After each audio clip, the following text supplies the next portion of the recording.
Bonsoir. Voilà, j'aimerais dans ce message vous parler de Jérémie. C'est un prophète de l'Ancien Testament. Il a écrit 2 livres. Le premier livre, c'est Jérémie, et le deuxième livre, c'est Lamentation de Jérémie. Et donc cet homme, Jérémie, représente le croyant souffrant. Le croyant qui passe par des luttes, par des combats, et qui s'accroche malgré la difficulté.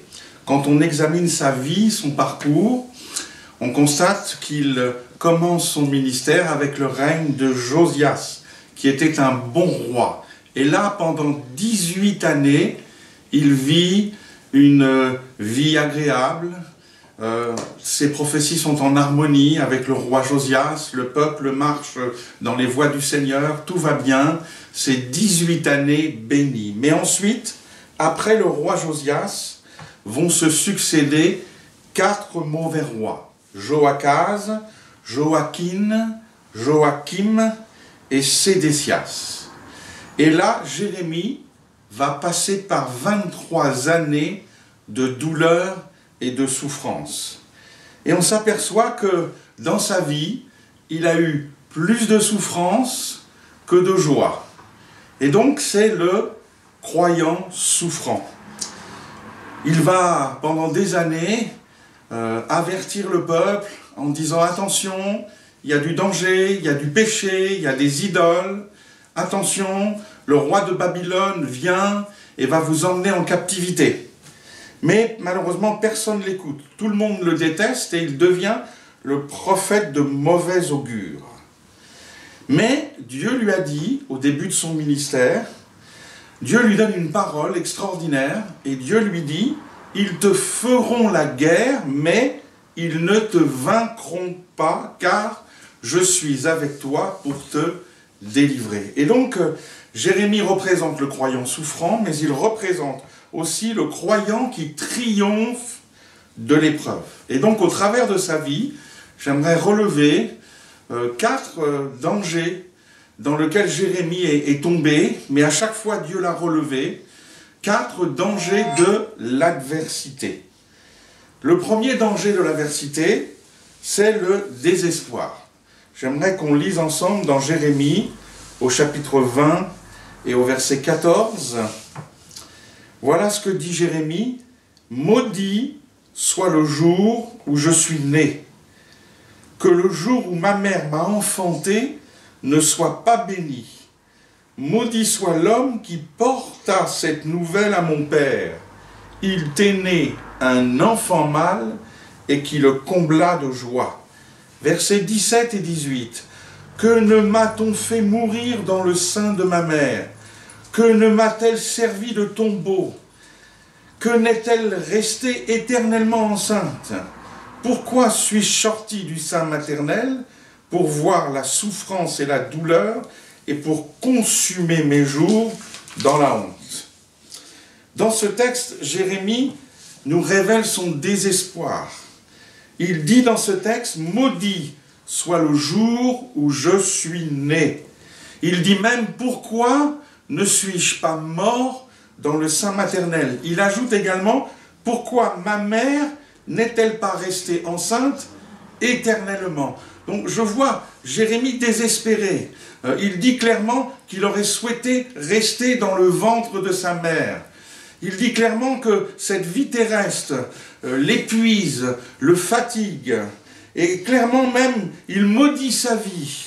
Et il demande la mort. Il ne veut plus vivre. Il veut partir au ciel. Et ça s'appelle le désespoir. Et on s'aperçoit que dans la Bible, de grands hommes de Dieu sont passés par des phases de désespoir. Pas seulement Jérémie, mais je pense aussi à Moïse, qui va être fatigué par les murmures d'Israël et qui va demander la mort. Je pense aussi à Élie, qui s'est beaucoup investi pour ramener le peuple de Dieu dans la voie du Seigneur. Et finalement, il craque, il s'épuise, il est fatigué, et lui aussi, il dit « Je ne suis pas meilleur que mes pères, reprends-moi, Seigneur. » Donc, je vois que dans l'adversité, il y a ce piège de tomber dans le désespoir. de se dire, il n'y a pas de remède possible, ça va jamais changer, je vais toujours rester dans la souffrance. Et le mieux finalement, c'est de mourir, c'est de partir. Mais je vois que Jérémie, malgré cette phase de désespoir, il va rebondir, il va reprendre courage. Dieu va l'aider à sortir du désespoir. Et dans Lamentation de Jérémie, il va dire « Voici ce que je veux repasser en mon cœur, ce qui me donnera de l'espérance.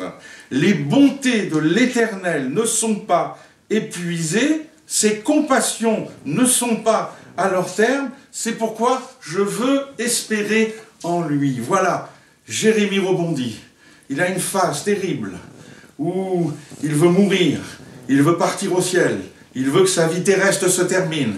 Mais là, renouvelé dans sa communion avec Dieu, renouvelé par la puissance du Saint-Esprit, il reprend courage. Et voilà qu'il dit « Je veux espérer en lui ». Donc, premier piège de l'adversité, le désespoir. Deuxième piège de l'adversité, la révolte contre Dieu.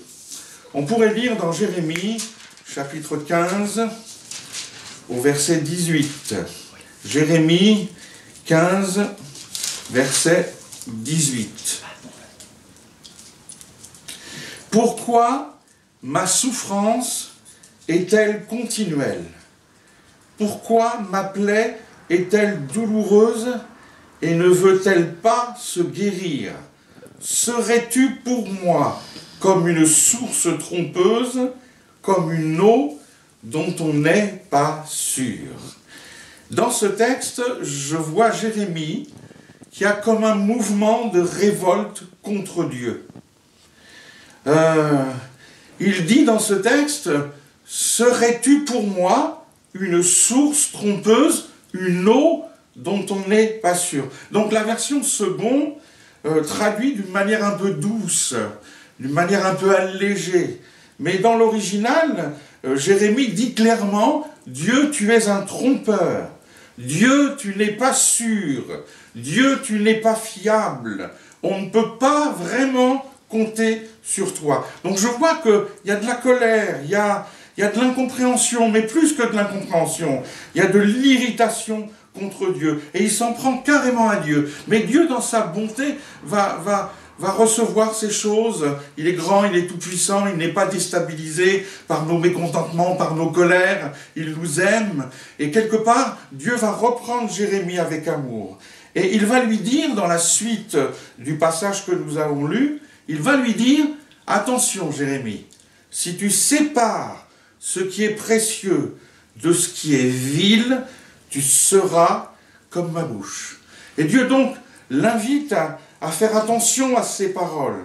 En clair, Dieu lui dit, tu ne peux pas parler ainsi, tu ne peux pas t'exprimer avec des paroles de colère contre moi. Et oui, sépare ce qui est vil de ce qui est précieux. Attention, que de bonnes paroles sortent de ta bouche. Abandonne cette révolte, mets-la de côté et reprends courage en t'appuyant sur l'Éternel.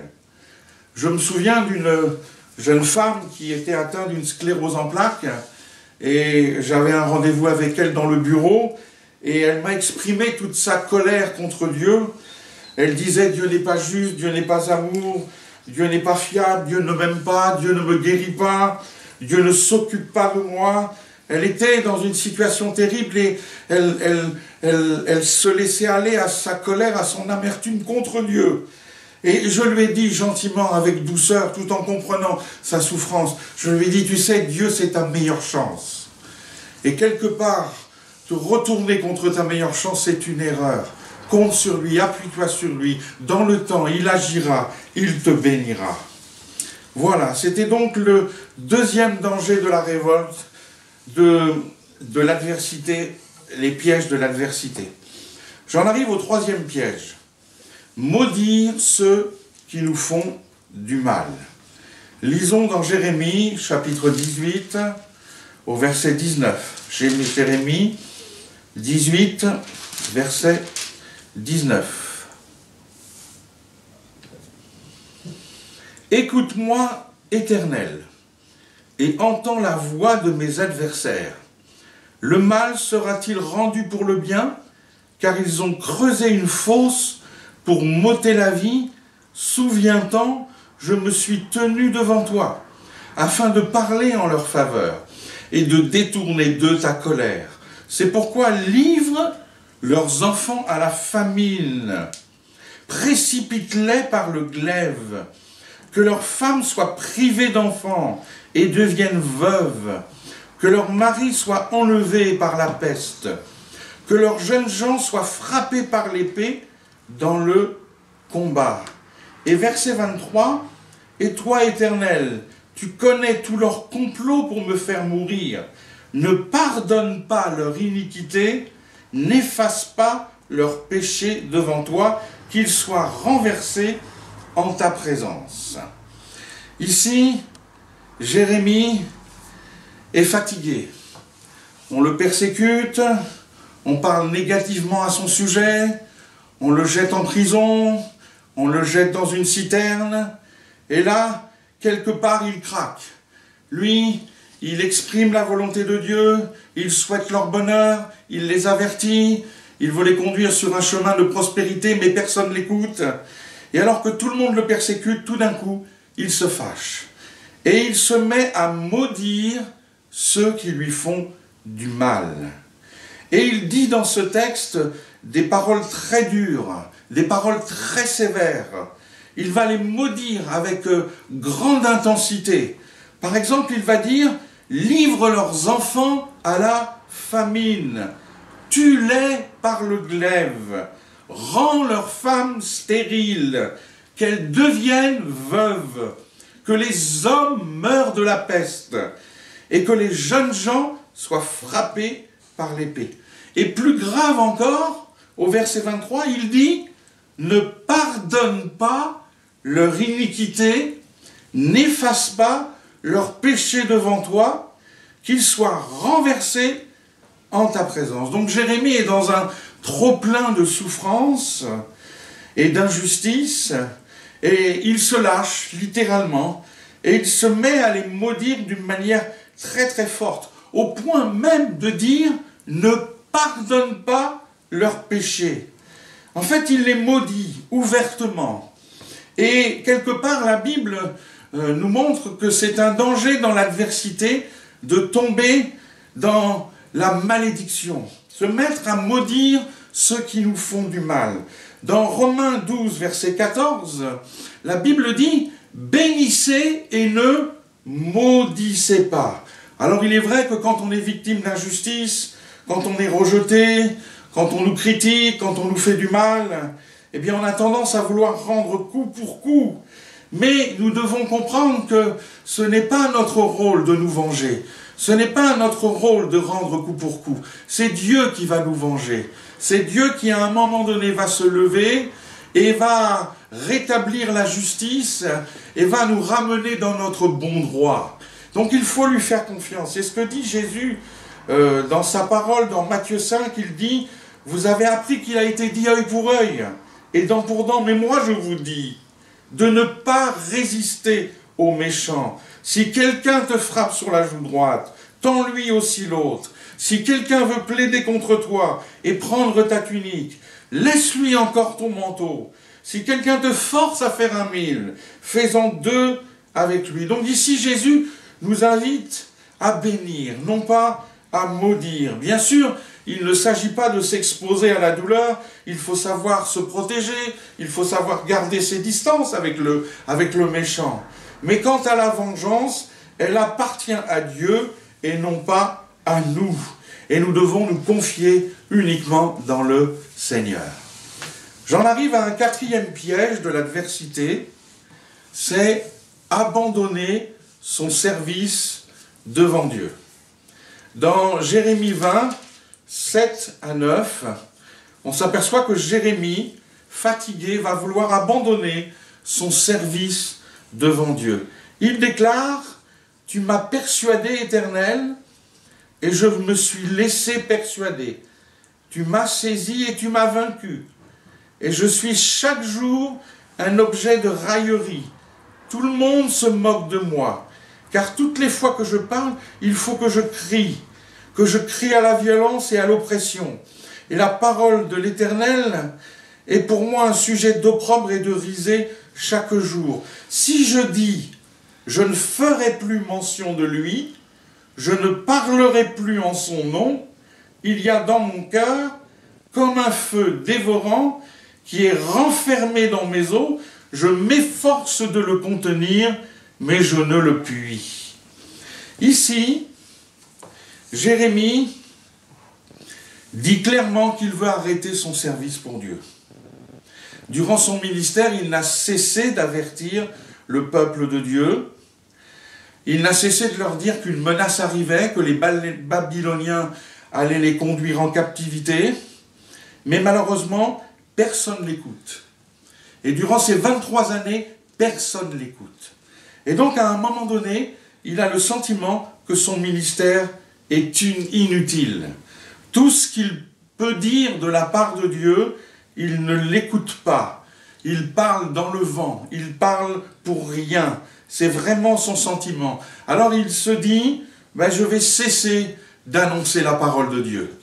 Je vais abandonner mon ministère de prophète. Et je vais résolument mettre de côté ma mission devant l'Éternel. Il est fatigué, il n'en peut plus. Il a ce sentiment d'inutilité. Malgré tout ce qu'il peut dire, personne ne l'écoute. Et c'est difficile. Et il le dit dans ce passage. Je ne ferai plus mention de lui. Je ne parlerai plus en son nom. Et pendant un moment, il va effectivement abandonner son service. Il va se taire, il va rester à l'abri, il va se protéger. Mais dans sa communion régulière avec Dieu, alors qu'il cherche le Seigneur, alors qu'il veut plaire à Dieu, eh bien il nous explique dans ce passage qu'il y a comme un feu qui est dans son cœur, qui le consume, un feu qui est renfermé dans ses os. Et il dit, ce feu, j'essaye de le calmer, j'essaye de le contenir, mais je ne le puis. Et c'est quoi ce feu? C'est ce feu du Saint-Esprit qui, malgré l'adversité, le pousse à pas abandonner son service, mais qui le pousse, au contraire, à continuer son service, malgré l'adversité. Et c'est ce que va faire Jérémie. Après un temps de silence, après un temps d'abandon de son service, il va reprendre courage, il va reprendre son vêtement de prophète, et tout à nouveau, il va annoncer les paroles de Dieu. Et j'aimerais dire à quelqu'un peut-être qui est découragé dans ce service, parce qu'il passe par des luttes, par des combats, il a peut-être l'idée d'arrêter, peut-être l'idée d'abandonner. J'aimerais te dire, peut-être arrête un moment, mais laisse-toi conduire par le Saint-Esprit, reste en communion avec ton Seigneur, il va rallumer un feu dans ton cœur, et malgré l'adversité, eh bien il va t'encourager à reprendre du service, quel que soit ton service, que ce soit le ménage, le travail social, l'enseignement des enfants, l'organisation de repas fraternels, la relation d'aide, ou bien d'autres choses, quel que soit ton service, laisse le feu de Dieu rallumer quelque chose dans ton cœur, et reprends du service malgré l'adversité. La Bible dit qu'il nous faut être de bons dispensateurs des diverses grâces de Dieu. Une autre traduction dit « Soyez des bons distributeurs des diverses grâces de Dieu, que chacun mette au service des autres le don qu'il a reçu. » Donc, pour conclure, j'aimerais rappeler ces 4 dangers de l'adversité. D'abord, le désespoir. Dans l'adversité, je peux tomber dans le désespoir. Mais par sa grâce, je veux refuser le désespoir. Je peux aussi me révolter contre Dieu dans l'adversité. Mais là aussi, avec l'aide du Seigneur, je veux m'adoucir et compter sur lui. Et arrêter de m'en prendre à Dieu. Et puis, arrêter également de maudire ceux qui nous persécutent dans l'adversité. Et veiller à avoir de bonnes paroles envers eux malgré tout. Et puis surtout, dans l'adversité, ne pas abandonner son service, mais continuer à servir le Maître. Voilà. Que Dieu vous bénisse, que Dieu nous aide. Nous passons par des zones d'adversité, mais par sa grâce, Dieu nous relève et nous permet de triompher. Dieu vous bénisse.